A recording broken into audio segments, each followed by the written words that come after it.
જય માતાજી મિત્રો, તો સ્વાગત છે તમારું અમારા આજના નવા વ્લોગમાં। તો મિત્રો આજે આપણે આવી ગયા છે ડ્રેગન ફ્રૂટના ખેતરમાં। તો તમે જાણતા જ હશો કે ડ્રેગન ફ્રૂટ એક એવી ખેતી છે કે જેને લગાવ્યા પછી 20 થી 25 વર્ષ સુધી એ કમાણી કરીને આપે છે। તો શું આની ખેતી કરવી એટલી સરળ છે? તો વિડીયોના એન્ડ સુધીમાં બન્યા રહેજો, તમને હું બધી ડિટેલ આપીશ। તો વિડીયોના એન્ડ સુધીમાં બન્યા રહેજો। હું તમને જણાવું કે આનું વાવેતર આપણે કઈ રીતે કરી શકીએ। તો સૌથી પહેલાં આપણે આવા થાંભલા ઊભા કરવા પડે છે, તમે જોઈ શકો છો। અને થાંભલાની ચારે બાજુ તમે એક એક રોપો લગાવી શકો છો। તમે જોઈ શકો છો કે આ સિમેન્ટના થાંભલા છે અને ઉપર આ ચકેડી લગાવી છે અને થાંભલાની ચારે બાજુ તમે લગાવી શકો છો। તો ઘણા ખેડૂત મિત્રોનો સવાલ એવો હોય છે કે આમાં કેટલું પાણી આપવું અને કયું કયું ખાતર નાખવું। તો મિત્રો આપણે આ ખેતી એકદમ ઓર્ગેનિક રીતે કરીએ છીએ।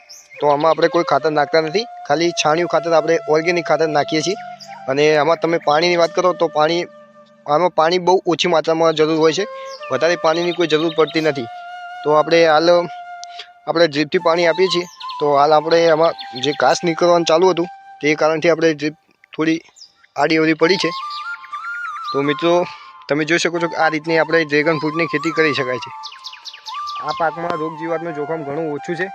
તો અને જો વાવેતર કરતી સમયે તમે એક મોટી ભૂલ કરી નાખો તો તમને નુકસાન પણ થઈ શકે છે। તો એ ભૂલ એ છે કે તમે આ રોપા જે લાવો તમે એ સારી જગ્યાએથી લેવા, કેમ કે અમુક જગ્યાએથી તમે રોપા લઈ દો તો એને વાવેતર કરી નાખો પણ એને ફ્રૂટ આવતા નથી।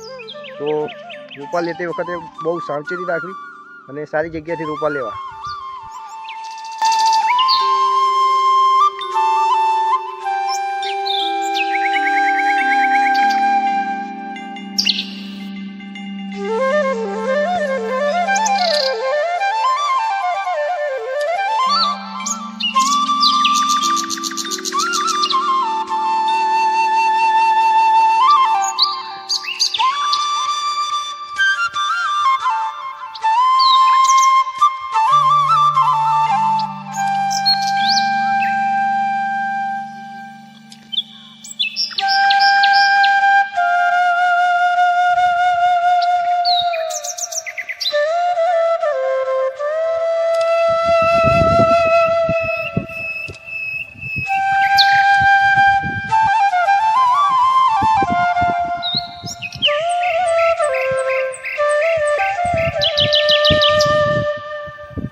તો મિત્રો તમને અમારો વિડીયો પસંદ આવ્યો હોય તો વિડીયોને લાઇક, શેર અને કોમેન્ટ કરવાનું ભૂલતા નહીં।